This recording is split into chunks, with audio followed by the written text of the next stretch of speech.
we will be highlighting and concentrating on different modalities of treatment when it comes to an ankle injury. First, I want to invite Dr. Prasanth Nagaraj. He is a consultant orthopedic surgeon who has a keen interest in lower limb reconstruction, sports injuries, cartilage repair, arthroplasty, and foot and ankle surgeries. He has recently joined our team at RxDx SAMANVAY and has shown a keen interest in developing the foot and ankle team along with Dr. Sanjay Sharma. He has worked in various hospitals, medical colleges, and universities in India, Malaysia, and the UK. Right now, we are lucky to have him with us at Bangalore and at RxDx. Dr. Prasanth was honored with the Clinical Excellence Award in Surgical Division at London for his work and commitment in 2018. He also has many publications in index journals and has been involved in various national and international audits and research. Dr. Prasanth, over to you. Right, excellent. Good evening, everyone. At the outset, sincere thanks for Dr. Jyotika, and I'm thankful for everyone who has still found time to join us in this small webinar, which probably will be a part of the continuous medical education programs apart from the RxDx, as well as with the association with the Foot Secure. To start with, I wonder whether this is visible for everyone. Yes, yes, it's visible. Right. I'm not going to bore you people by bringing too much about subject knowledge, because that's not going to carry any importance. But let me make it more interesting by showing you some of the very interesting cases that has been dealt in sports injuries. A brief snapshot about what we actually mean by sports injuries in foot and ankle. There's a lot of studies, and some of the statistics are very clear that apart from the knee injuries, foot and ankle injuries are the second most common injuries that is usually seen in various sporting populations. You name it: soccer, basketball, volleyball, long jump, marathon, racing, you had mentioned anything, it is the second most common part of the lower limb that will be involved. And as we all know, the majority of the time, we all feel that, yes, the ankle injuries is nothing but ankle sprains. I'm going to break the myth here. Let me just try to show some of the very interesting cases where you'll be seeing ankle injuries are not just the ankle sprains. There is a vivid gamut of so many cases which you will be seeing, and which would actually be an eye-opener for the majority of us, because before doing the fellowship in UK, even I was not very aware about the amount of impact the foot and ankles sports injuries has. Now, what I have done is the more importance in the foot and ankle sports related injuries are, it's more predictive. You mention a sport, because of a lot of biomechanical studies and to understand the way how the injuries have happened, we can predict the type of injuries in that subset of population. You can mention about the basketball injuries. We have the regular type, the normal injuries we usually expect in a basketball is the plantar fasciitis, Achilles tendonitis, sesamoiditis, stress fractures, posterior tendonitis, calcaneal apophysitis, apart from the ankle fractures and sprains. In the same way, whether you call about the field hockey injuries or football injuries or rugby injuries, baseball injuries, running a track injuries, tennis injuries, badminton injuries, volleyball injuries, and yes, of course, we all love cricket, and we all know what happened to Pujara when he was trying to go for a run out, and that you can see his left ankle literally been in a severe varus supination, and he has sprained his ankle so bad. So this kept on happening even in the Ashes series. And we know that football, the cricket is also one of the commonest game played across the globe. And we love to play cricket. And that's also one of the sporting event which is associated with majority of foot and ankle injuries. Now, looking at all these types of sports related injuries, what actually ignites us is always, with the commonest myth is, well, foot and ankle injuries are nothing but ankle sprains. But not everything you see is what you actually assume. you had to go for the seams, take a very closer look to understand what it is. So let me show you some of the interesting cases, which was referred to a foot and ankle team as ankle sprains and what it turned out to be. We all know about the anatomy. I'm not going to go in details about the anatomy. Just to mention few, there are stabilizers on the inner side. There are stabilizers on the outer side. The most common type of ankle sprains are the lateral ligament sprains, what we call as an ATFL or the CFL injuries. And the medial side, where we have got deltoid ligament and sometimes the intraosseous ligament and syndesmotic injuries. Now, whenever a patient presents to you with ankle sprains, we obviously follow the foot and ankle rules for Ottawa. The Ottawa rules is what usually followed, because majority of the times we don't have to x-ray the foot and ankle, but we need to x-ray on these patients who have got a tenderness of the posterior edge of the tibia, distal 6 centimeters, or the posterior edge of the fibula, distal 6 centimeters, is not able to wait there for 4 steps. These are the patients who definitely need an x-ray. It's same in the ankle, same as well as in the foot, and the sensitivity is pretty high. Now let's start looking at some of the very interesting case reports. Now this is what going to grasp your attention. May I kindly request all of you just see around how things can be so seemingly looking very simple cases can be so complicated. Now we all know about the 5th metatarsal fractures. I'm pretty much sure we have all dealt with these fractures. Majority of the time, even recently, one of my own patient, she was seen by the orthopedic team. They were not even x-rayed because they thought that this is just a regular 5th metatarsal fracture and probably it's going to heal well. Well, of course, as you see, there are about 3 different types of fractures. One may be at this is an apophysitis. We're not worried much about it.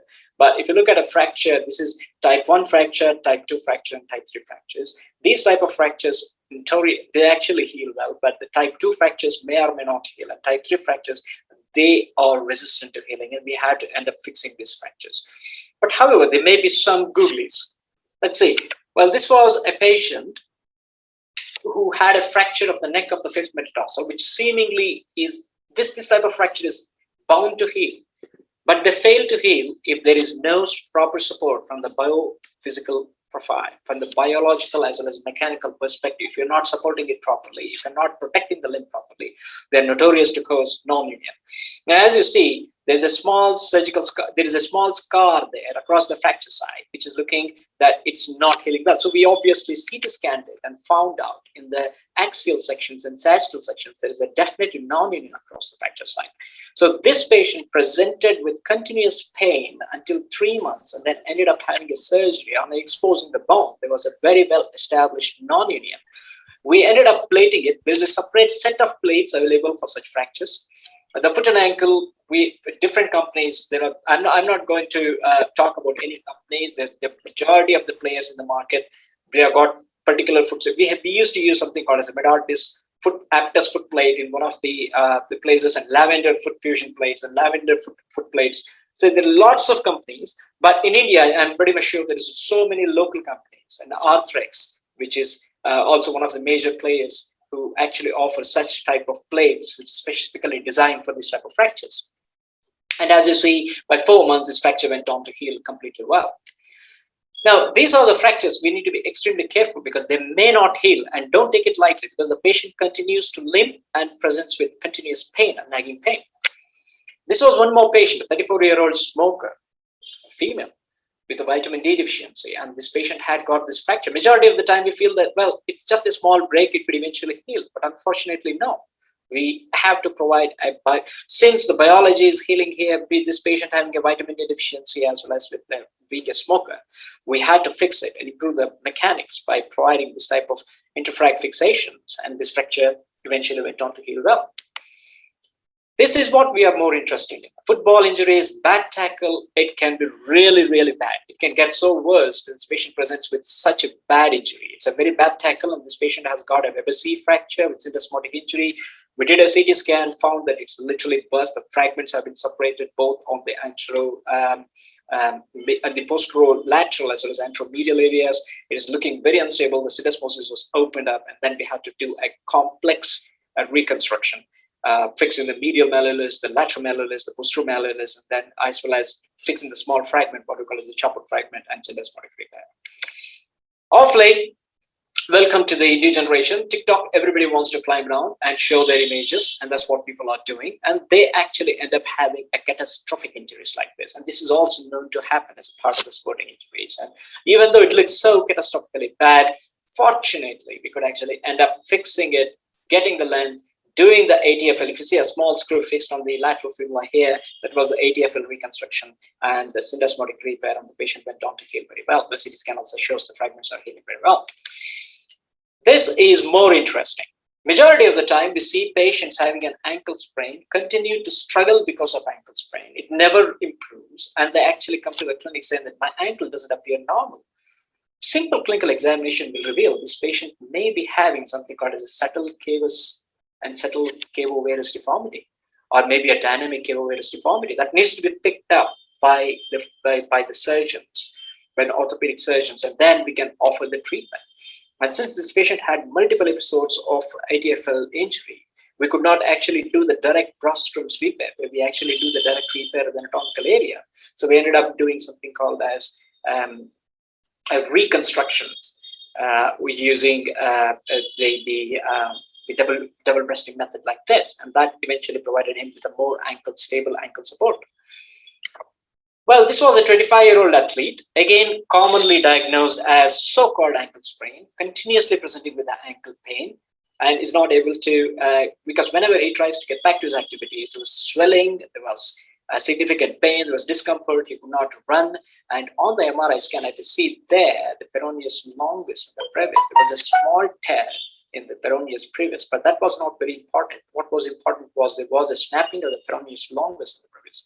And once that has been sorted off, the patient eventually, once that has been put back into the place, see, that is the fibula, you formed the tunnel, got it back, placed it back into the place, and the patient started getting better and getting back to the sports in the next 8 weeks.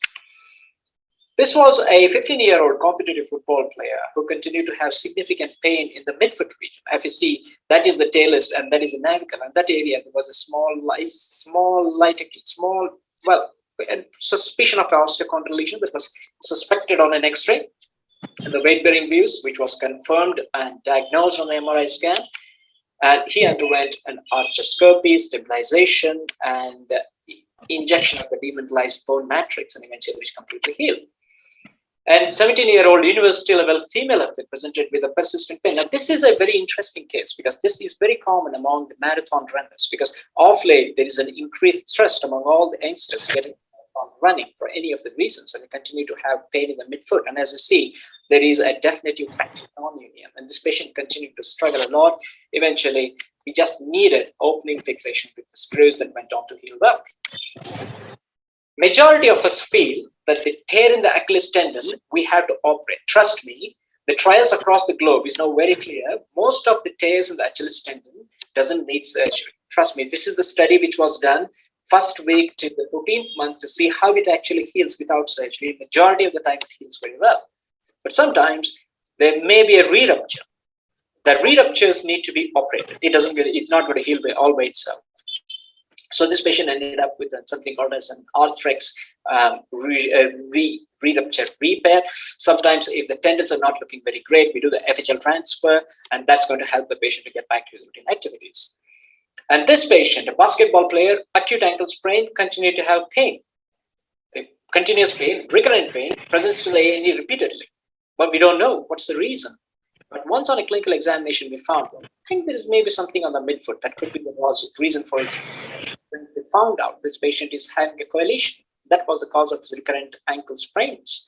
So we had to treat the coalition in this case, along with the stabilization of the ankle joint. So in this way, there's majority of the cases who presents with the syndesmotic injuries, the ligament injuries, which never fails. And these are the patients who continues to have pain in spite of the ankles, in spite of being diagnosed as simple ankle sprain, who definitely will need an ankle scope to find out where exactly is the lesion, so we can do a bit of debridement and then clear that area which is causing the pain. Here, it was the case of an anterolateral impingement, or it may be a fibrous band, which is causing a significant pain that can be tackled with an ankle scope. So like this is one of the commonest things. Majority of the patient with a dynamic splanus deformity or a flat foot deformity, they may have a rupture of the sprain ligament, which may go unnoticed. We have to do the reconstruction of the sprained ligament in such cases if they are very physically fit and want to get back to their team activities. Or there may be a transverse dorsal joint ligament injuries, and Lisfranc injuries is one of the catastrophic injuries that may happen in sporting population that requires an immediate repair. So this is the majority of the sports-related injuries that we can offer from the foot and ankle services. This is just a part of it. Majority of the things we can actually look at: ankle replacements, ankle fusion, ankle reconstruction, stabilizations, deformity corrections, tendinoscopes, the stem cells, mast cells, chondrocyte, cartilage repairs, you name it, we have it. We have to do tendon transfers. We do treat with a lot of neuromuscular problems. This is a multidisciplinary, and I'm so happy to see that we have a team of an orthopedic surgeon, a podiatric surgeon, a specially designated ortho test, what I call is a pediatrician, as well as the appropriate follow-up backup by the physiotherapist. So we have, I think we are proudly, we are very proud to actually declare that we are the first clinics across Bangalore. We have got a one-stop coverage for almost all type of foot and ankle problems that we can offer. I'm just talking to the tip of the iceberg. Just wait and watch when my colleague, the podiatric surgeon, Dr. Sanjay Sharma, is going to speak about the diabetic-related thing, because recently we have conducted a fantastic a conference on diabetic foot, and we had a great opportunity to meet with the luminaries in this field. So with that, I would like to conclude my talk to expose ourselves to see that what all we can offer from the foot and ankle surgeries, and we are just looking forward to offer these services to the Bangalore population. We are almost always ready to help you whenever you need us. Thank you very much for your kind hearing. I'm happy to take any of the questions. Thank you, Dr. Prasanth. Actually, that was really concise, and we got an overview of what all we could expect and what the team will be handling going forward.